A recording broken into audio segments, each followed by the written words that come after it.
Brian, Yeah. this is the first time you're coming to Germany now. Yeah, it's surprisingly enough, it's the first visit of Blitzkrieg to Germany, and it's probably been a long time coming. So the first show on this tour was in Hamburg. How did that go? It went extremely well. We had some great support bands.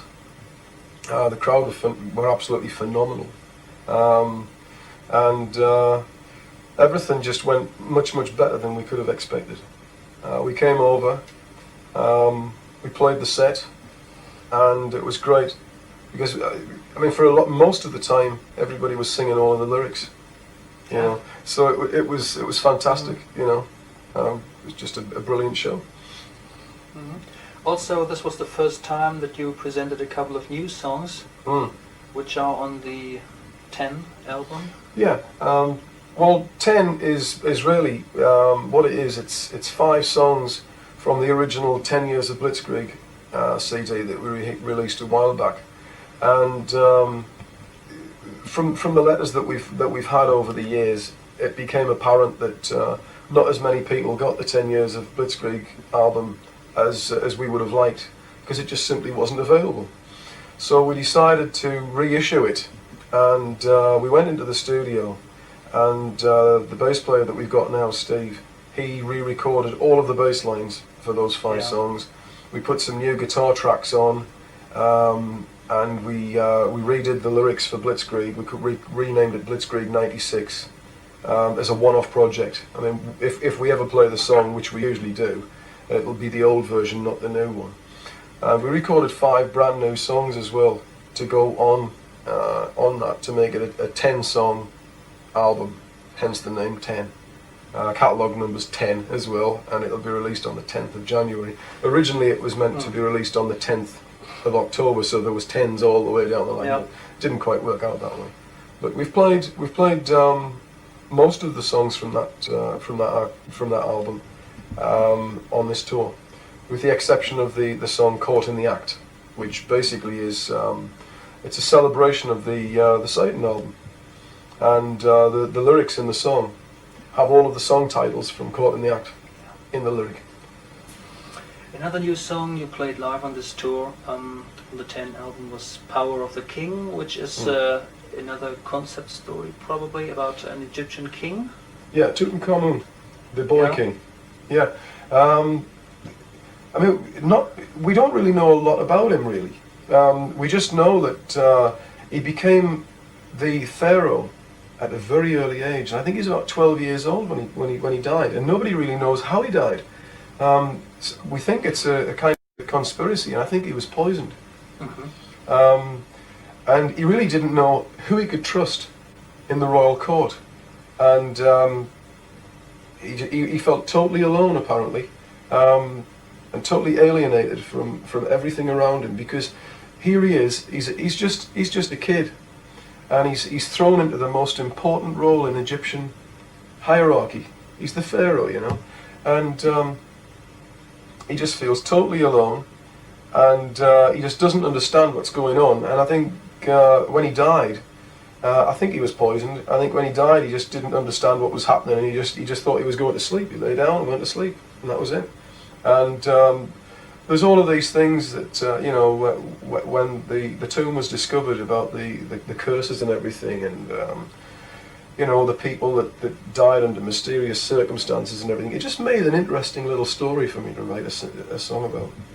And it was almost like when you see the death mask of Tutankhamun, the gold death mask. I've got one at home. I've got a full-size mummy with the death mask and everything on it. Yeah. And when you look at it, you can actually feel the power of the pharaoh. It's just such a striking thing when you look at it. And the thing is only about 4 feet tall, and it's like, you know, you're looking at it, you're 4 or 5 feet tall, and you think, this is absolutely amazing, you know. So thousands of years later, and you can still see the power that this guy must have had. So, power of the king. That's why it came. So apart from the album 10 coming out, Need is also reissuing the old Satan album, Caught in the Act. Yeah. And it's got a few bonus tracks on it. Could you explain Yep. about that? It's going to be issued for the first time officially on CD, and it's coming out January or February, and it's got 2 extra tracks on it. Well, it's got 3 extra tracks on it, but one of them's break free. Now on the album, I do the vocals alongside Alan Hunter, who was in Tyson Dog at the time. But what we did for what was meant to be a single, we took off Alan's vocals and I did them all, and we put slightly different guitar parts on. And we also did a song called Dynamo, which eventually came out with different lyrics, differently recorded of course, on the Blind Fury album. But this was the original version, the Satan version, with the lyrics that I wrote, which was about the Dynamo Club in Eindhoven. That's going to be on it. And of course Pull the Trigger, which I did on the Time It Changes album, but this is the original Satan version. And all of these songs were recorded at the same time as we recorded the Caught in the Act album, but they were meant for a single, so we didn't put them on the album. But they're all going to be on the album this time round. So we searched for hours through the archives at the record company till we found them, and we eventually found them, dusted them off, had a listen, and they sounded good. So, but they're going to go where they belong on the Caught in the Act album. So I'm looking forward to seeing that out.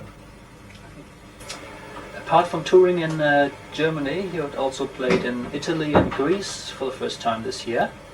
So how did that go? It went.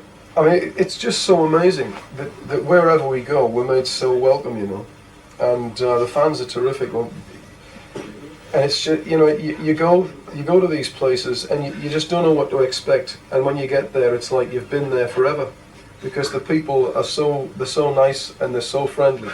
Yeah. So everything just goes really well, and you know, the fans are there, we're there, and it just becomes the whole show, you know, because you put the 2 elements together of the fans and us, and the whole thing just becomes one massive show, and it's we can't do one without the other, and it's just so good. They make you so welcome. They come to see you afterwards, you know, and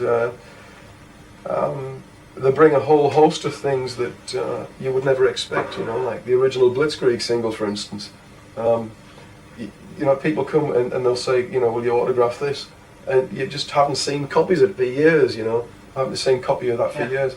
So it's nice to think that they're obviously they must have followed us all of this time through everything, even through the periods where we haven't done anything, or at least we have been. I mean, because Tony and myself have been busy most of the time writing material or helping other bands out in England.